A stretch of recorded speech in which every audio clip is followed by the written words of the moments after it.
they wasn't the only one scamming. Nope. They weren't the only one scamming. So if y'all haven't heard, my man right here, my man right here was literally on trial. His name is Sam Bankman-Fried. They call him SBF. He was supposed to be this altruistic boy genius that figured out a way to be able to like manipulate the markets and extract money from other countries through the market so that he can place bets on different things, and he was winning. They were winning. And that's how they kind of began. And he started a business with his girl and his homies, and he was looked at like the boy genius billionaire that doesn't need supercars and doesn't need super things. And like that was his thing. So like a minimalist type of guy? Minimalist. And everybody loved him for it. And he was going to give all his money away to people that needed it and things that all that stuff. Anyway, he going to jail. We don't know how many years, but he's facing up to how many years? I think 115, 110. Woo! That's a lot of years. That's a lot of years. So that is serious. Yeah, yeah. So he's a 31-year-old. Parents were wealthy. He was wealthy. He wasn't a kid that really struggled. He had the resume to kind of pull this thing off. But we're gonna, for a lot of the people that are not really like knowing what's happening with him, we found a perfect video that we can be able to show y'all. It's literally 99 seconds, and it will take you from the beginning of what the heck he did to where we are now. Yep. Or at least close to where we are now, because it was like about a year ago this came out. So anyway, let's take a look at this video, because this whole thing is wild. Yeah, I think it's important to at least understand the basics of what happened, because this is like a huge part of our economy and our livelihood, and knowing what people are capable of. Yeah, shout out to Nobody Special Finance for doing this 99, because we were seeing everybody putting up 3-hour presentations of this, and we ain't got that kind of time. So shout out to my boy. Go follow. Appreciate it. Let's do it. This is Sam Bankman-Fried. People call him SBF. He's the founder of FTX. He also controlled a crypto hedge fund called Alameda Research, but that's all gone now. He wants you to think he's this sweet guy. He even brought in a famous YouTuber who called him the most generous man in the world. Yep, that happened. Truth is, Sam Bankman-Fried is a liar and a crook. His personal crypto, FTX token, was basically a Ponzi scheme hidden below layers of Moonbro jargon. He even went on Bloomberg's podcast and bragged about it. Yep, that happened. He used his Ponzi token as collateral to borrow billions of real dollars that he couldn't pay back. He then used those real dollars to build an empire out of dying companies like Voyager and BlockFi. This led Jim Cramer to call him the new JP Morgan. That's weird. It's not like Jim Cramer to promote a billionaire con artist. SBF sold people cryptos like Bitcoin, or so they thought. What they really bought from SBF was an IOU. But as long as everyone didn't cash in their IOU at the same time, the scheme worked. Until it didn't. This other a-hole who hates SBF came along and engineered a bank run with some passive-aggressive tweets. It worked. SBF didn't have enough money to... So he organized the bank run? Yeah, because he owns Binance. Okay, so let's just, now that we're paused, let's just make this clear on what's happening so far. So we have what's his name? What does he go by? Right here, FBF. SBF. Yep. Who came up with the company FTX. It's a platform where people can be able to buy and trade Bitcoin, not Bitcoin, anything. Crypto, anything crypto. And he had these FTX tokens, right? People were buying into. And what I guess what happens is somebody, this Asian guy, was unhappy with. Okay, explain it in layman's terms for me. Well, he was explaining. Okay, my bad. I just wanted to make sure that not only me but the viewers are understanding so far what's happening, because I think if you're not too familiar. Well, I mean, look, they're in competition, and in competition, you take your other people out. But SBF was looking for some money from the other guy to try to save him, and he tweeted instead. Oof. Because the CV had holdings in FTX within those tokens, and then the CV guy said these tokens aren't worth nothing, so he pulled everything out of FTX, and he tweeted it, and he tweeted about it, and that ruined him. So like you guys know, the banks don't operate with this is separate from crypto, but the banks don't operate with all of your money inside of the bank.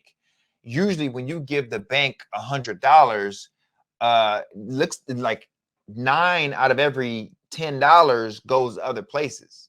they keep 10%, and the 90 goes to other places where they loan it out, and they can keep on doing that. But if you ever do something called a bank run, let's take, for instance, you have a bunch of people that feel scared that their money is going to be taken and they're not going to have it or whatever, and everybody comes to the bank to try to withdraw their money at the same time. Well, the bank only kept 10%. The bank don't have all your money because they loaned it out multiple times on multiple times. There's like this meme. There's this meme that talks about like how the banks work, where one person, I'll show you guys if I can get it up. Anyway, all it is that the banks don't got the money. SBF didn't have the money. But he did say he has enough to cover all client holdings. Supposedly. Right. So he's saying that he has enough to cover everything, but he doesn't have it. So where's the money? He can either be holding it, loaning it out, doing different things so he's not liquid, or he could be spending it. And from where they live in the Bahamas, outside of the U.S. jurisdiction. And, you know, they were buying certain things. They were buying off politicians. They were doing a lot of stuff. I even heard that they had some dealings with China where they're, you know, multi-million-dollar deals with China. So all I know is that they wanted to do certain things or move certain things. They were using this money to try to push their mindset to places. But when people needed their money and they didn't have it, that's why this thing went down. And the craziest thing about all this is it wasn't just the money went down. There was a bunch of celebrities that were involved in this. You know, I think Shaq was involved in this. I think Steph Curry was involved with this. I think Tom Brady was involved with this. And they don't know. They're celebrities. They're just trying to endorse the product. But they're still put their face on it. And that kind of gives them a black eye because of the dealings that was happening. Kevin O'Leary was with this. And so you think that if I'm like a Steph Curry and a Kevin O'Leary, which is a financier, been doing it his whole life, has been doing this, I'm trusting probably. Oh, total. You're on Shark Tank. I mean, you're endorsing this. You went from not liking crypto to loving it because you see the revenue and how things are operating. I'm trusting it. It's cool because I'm just going to take your expertise. You know more than me. Yeah. I know how to shoot threes. Like, you know how to do finance. So you know what I'm saying? So why would I trust you? So that I get it. And even big stadiums like Miami Stadium is the it was bought by FTX. Oh, really? Yeah, it's on the what you call it? You know, let me see if I can pull it up and then I'll come back to this. FTX Stadium. So, you know, Miami Stadium, if y'all can see this right here. It sure is. It's FTX Arena. FTX Arena. Oh, wow. I wonder what's about to happen with that now. I don't know. Maybe it's, you know, I don't know. But it's the FTX Arena. So this is not like, they weren't small. But they did this in a matter of like 2 years. So it was like no company, boom, FTX. It was crazy how fast they were able to do everything. And that's what was pretty insane, that this turned out to be a scam. I remember personally, and we're going to get back to the video, but I remember personally, I used to invest in this site called Blockfolio. And so I had Blockfolio and I had some other stuff. But Blockfolio one day, all of a sudden, went from being Blockfolio to being BlockFi to all of a sudden from being BlockFi to being FTX. Oh, wow. So, really? You never told me that. So I was invested in Blockfolio and then it turned into FTX. And all of a sudden I got an FTX account. Well, so all my crypto got transferred over there where I was investing. So like, I'm like, yo, this is crazy when this thing actually came out. And I was like loving this dude too, because everybody else loved him. But all of a sudden, this turned out to be worse scam than even Enron. Wow. That was pretty bad. Let's listen to the rest of the 99 seconds. Money to repay everyone at once, and now his customers have lost everything. He'll be happy to know that this is exactly how every bank in the world operates. So where did all the money go? He misappropriated $4 billion trying to save his failing hedge fund. Whoops, that's a felony. He spent $21 million on Super Bowl commercials, $5 million for the big guy, $40 million in campaign donations. I wonder what he wanted in return. And everyone who's pointing at this story and saying, this is exactly why we need to regulate crypto. Remember that SBF stole billions. That's already a crime. And he spent a lot of it on bribing politicians. Also a crime, in order to create a crypto monopoly for himself. Government regulations don't protect the customers. They protect the crooks. That's exactly what SBF was trying to do. Oh, dude, sick for that. Hey, big shout out to him. That was tight. So, yeah, what'd you think about that, baby? I mean, I did hear about the thing with Trump. You know, he's like, how much could I pay you to not run? I think Trump said 1 billion or something like that. Yeah. I don't think that would really go down, but shoot. I mean, money is power, I guess. But once you F it up, money can be your takedown. It can be your death. You know what they say, 100 man. years. So anyway, let's see what he actually got, you know, in trouble for. So this is what he got in trouble for. The decision was reached after less than 5 hours. That is crazy. Less than 5 hours. Because you think that if something as big as this, $1 billion scam, one of the biggest, this was bigger than Bernie Madoff. This was bigger than Enron. This was huge. This was a big deal, right? So like with something like this, you would think that it would have taken them, you know, at least a couple days. A couple weeks. Something to Yeah. deliberate. Like I was listening to OJ trial. The OJ trial took like months. Wow, months. Yeah, like 10, 11 months to get through. This one, 4.5 plus hours. It was like, look, we're about to get home. We're going to jail, all right? And so this is what he got. 9 of the women and 3 of the men who found him guilty on all charges.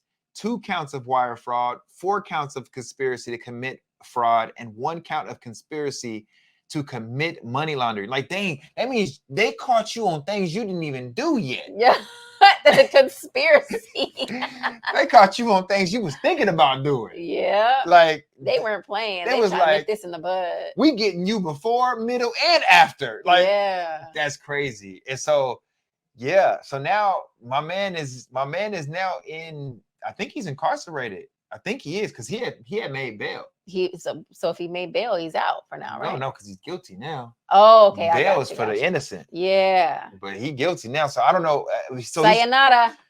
So he actually has more charges that's coming down the pipe. You know that? Even more? More charges. They're still investigating. Hell yeah. They're about to get him. So his next trial date, I believe, is in March or maybe April, but it's of next year, 2024, because of all the political dealings that he had. Oh, true. Yeah. So this had nothing to do with that. So he may even get more years. Right now, they're gonna, they're not gonna give him his sentencing until a little bit later, but I'm thinking they may even wait to give him his sentencing till next year so that they can kind of bundle it up and give him a Costco meal. Dang. So they're probably studying all of his paper trail and transfers and seeing which politicians he may have. That's the scary part. Dang. Because, those people are probably like, damn, like they about to catch me. Oh, they about to get me, dog. Trembling in their britches. Super trembling in their timbers.